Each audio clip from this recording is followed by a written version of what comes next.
Hello again everybody and welcome back to the channel. Very warm welcome back to all of our frequent flyers as well. It's great to see you guys back here with us. As always, if you're new, very warm welcome to you. Please do click that subscribe button down below if you enjoy the video today.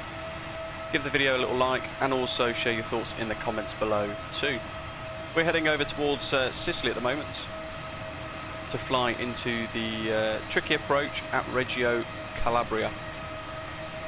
And it's one of the tricky, challenging approaches that Fly UK Virtual Airlines do as well, very regularly during their events. So in producing some tutorials for them as well, this is also to bolster that too. So I hope you guys find it really useful. Do let me know what your landing rates are if you give it a go. And if you've got any tips or tricks, of course share them with the community in the comments.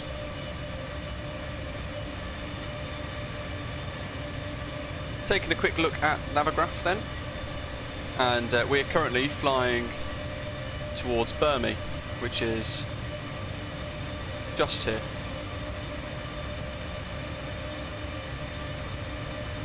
And we're heading straight in towards Reggio Calabria. Now if you're flying in from the UK, you're likely to be coming in via Pigo, which is up here. Or that part of the approach from the north west. Reggio Calabria is sat right at the edge of the coast with terrain and quite a few other tricky things. We've actually got the Tailstrike Designs Reggio Calabria Airport scenery for Microsoft Flight Simulator. You can download that from Aerosoft's website and it's really very nice. It also has gone into a lot of detail with the lead-in lights, which is of course really important for the type of approach that we are doing. You can see here the kind of overlay. If you're coming in from the north, you're likely to overfly the VOR, heading south and then braking back round for that final approach. Winds at the moment are 360 at 5 knots, I think, for the last time I checked. So across the side of the airport, also variable 220 degrees. So into a bit of a 9-knot crosswind at times, according to the latest METAR. Now we're going to look at the Burmi 1 Alpha, which looks like this, and we're going to fly in, as you can see, straight in on a heading of 020 degrees, and there's a couple of holds over the airport should it be busy on a network like VATSIM, for example.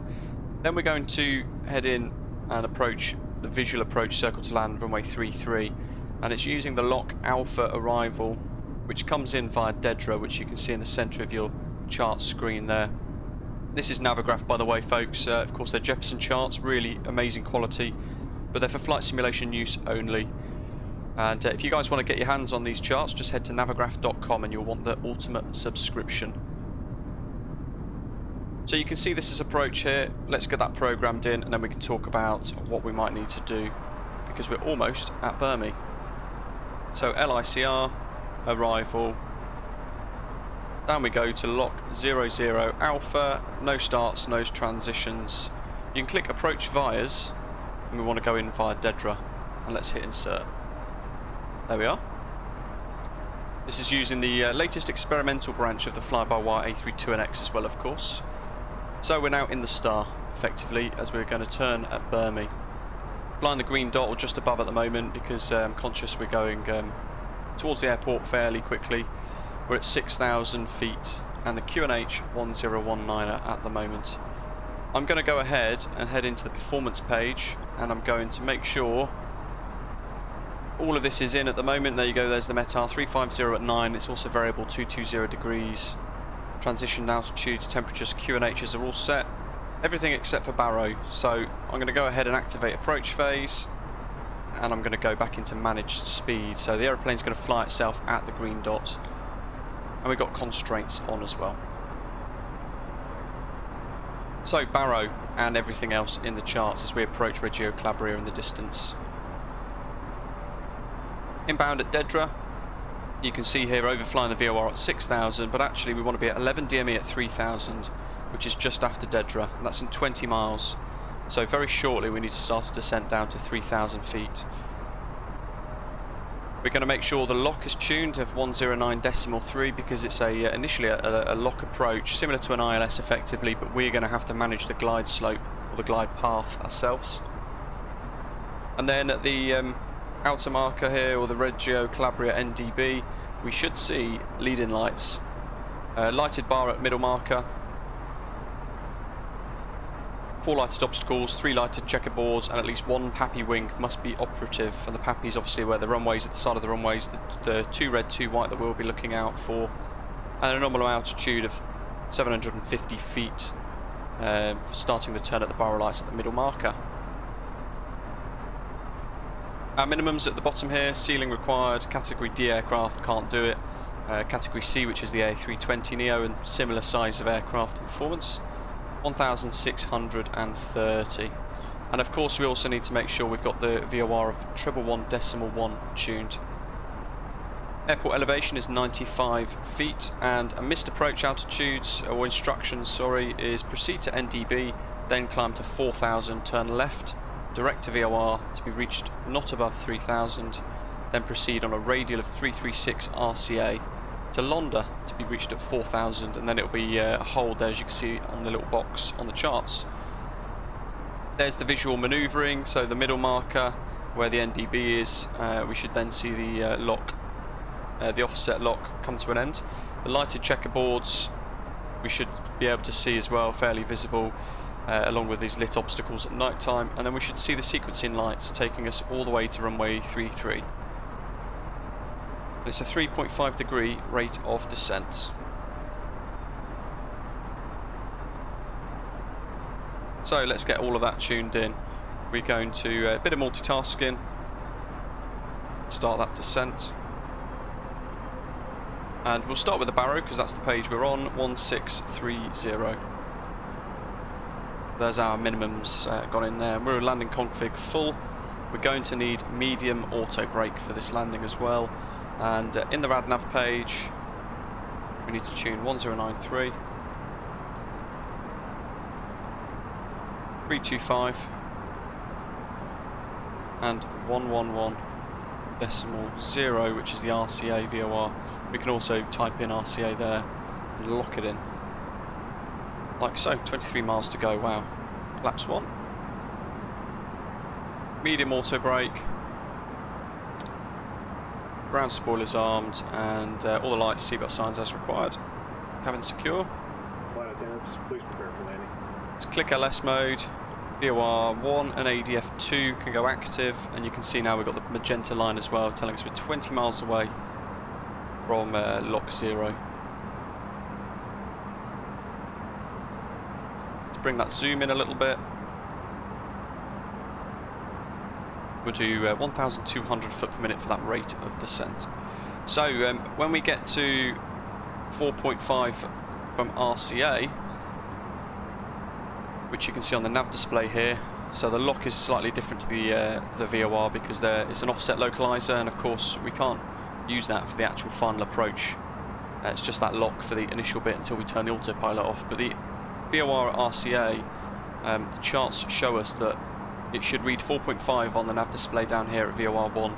That's when we know roughly we're at the middle marker, the outer marker, sorry, and then very shortly after that we'll be turning. So at 4.5 DME from RCA, the lock should pretty much read 0 almost, and the autopilot will be coming off entirely. That's us all set, I think, by the looks of it.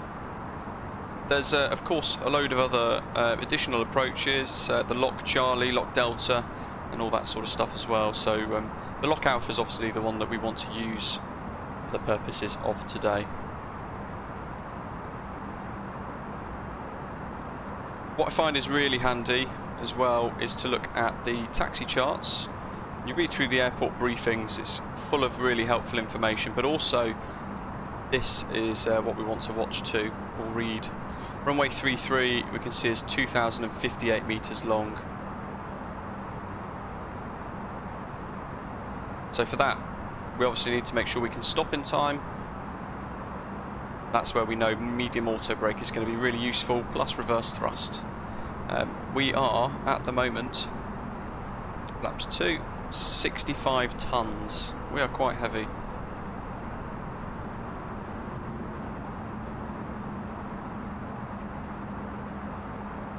Get my approach charts back up again. We're almost at 11 DME now, so we want ILS mode. Let's activate lock. It's going to keep us on that localizer approach really nicely. And we also want track FPA.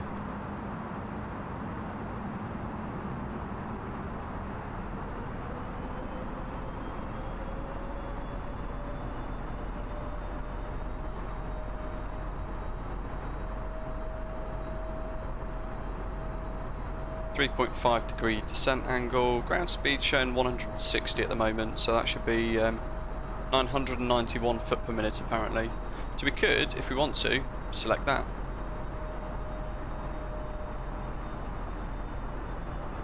Down we go. So we've got minimum set, the aircraft's configured, we've got 2 stages of flaps left. We'll go flaps 3 now for this final approach, induce a lot of extra drag on the aircraft. And I would imagine this is absolutely stunning at night time. Ground speed 157 still.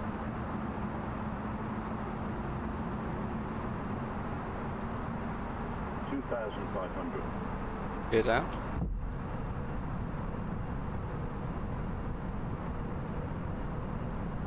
.1 dimmy.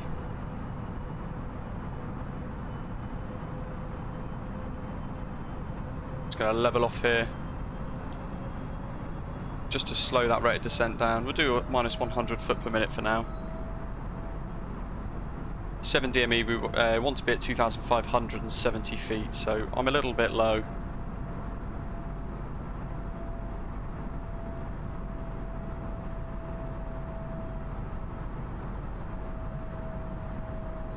Monitoring everything and checking the charts is key, so if you notice you are going a bit low, like I've done, then the earlier you can do something about it, the better. And you guys know I try to be as precise as possible, but it doesn't always work out as intended. 6 DME 2,190 feet.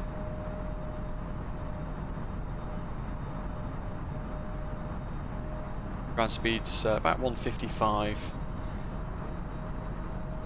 And now we will go for that final stage of flaps. We can see the airport. And if we look down, we can also see the leading lights here. And that's indicating our turn towards the runway. At night time, all of this is lit up as well. They've done a really good job actually, Tailstrike Designs, creating this beautiful scenery. So, go back to that rate of descent, and now we've got full flaps, gear down, landing memos, we've got all green and no blue there. Auto brake medium is set, autopilot off. Approaching the minimums.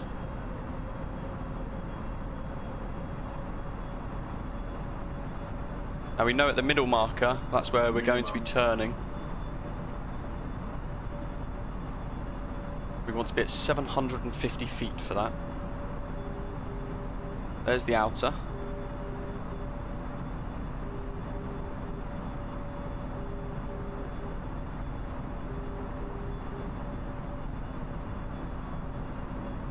A little bit high, just let that nose come down.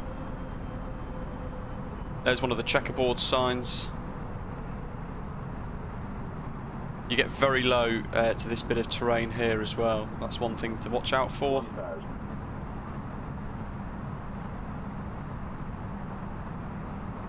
Middle marker should be about now. Let's turn the flight director off and LS. It gets quite confusing otherwise. There's the middle marker beeps. So we're starting a turn.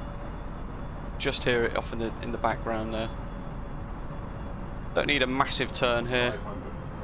Just a couple of degrees, no more than 15. We're going to get lots of rad out stuff going off now because we're getting quite low to the hill here, as I've just mentioned.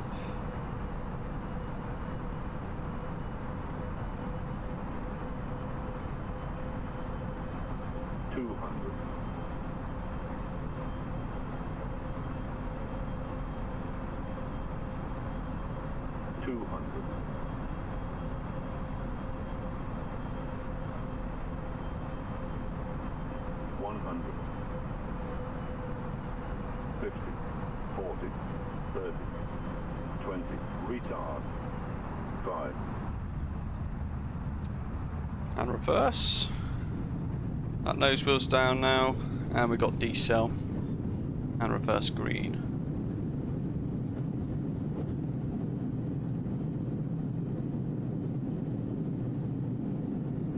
There's actually no turning point here on the runway, even at the very bottom end, so you just have to try your best to turn where you can.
Then from another view, you guys can see the touchdown from the tower at the south side of the airfield.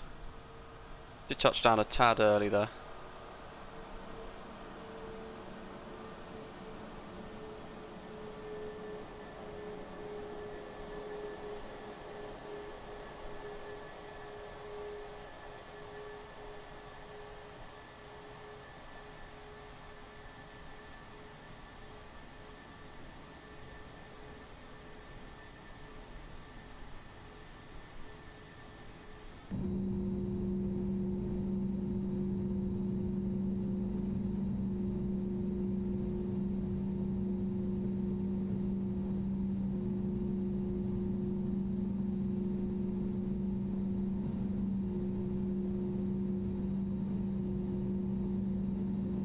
If you give it a go, do let us know how you get on in the comments below. I'd be really interested to know what your landing rating was, or if you've got any tips, tricks to certainly help, whether it be during nighttime ops into Reggio Calabria or otherwise. If you want to get your hands on this amazing scenery by Tailstrike Designs, then the link will be in the description of the video as well down below for you guys. Hope you've all enjoyed it. Don't forget to give us a little thumbs up, hit subscribe if you've not done so already, and come and join me when we're live next. Come say hello in the live chat. In the meantime, as always, thanks for being on board, thanks for watching, and I'll see you soon. Take care.